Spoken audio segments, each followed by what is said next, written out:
I said that the character trait was cautious because throughout the chapter, Percy was kind of cautious about like what his mother was doing and like how Annabeth and Grover were, like where were they, because that was the chapter when he fell off of the tower and fell into the water.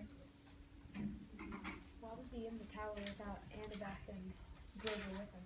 Why was he there? Because they were going to see the Gateway Arch and they got separated because one cart was too full and they couldn't fit everyone in one cart, so yeah.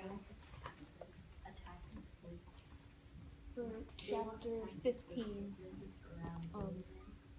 I put my character traits was serious and cruel because Percy was like mad that Ares was kind of getting on his case.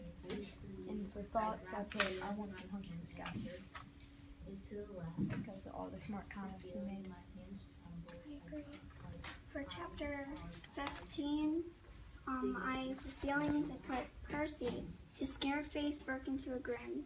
And for my character traits, I put confused and scared because throughout chapter 15, he was always scared and confused about stuff.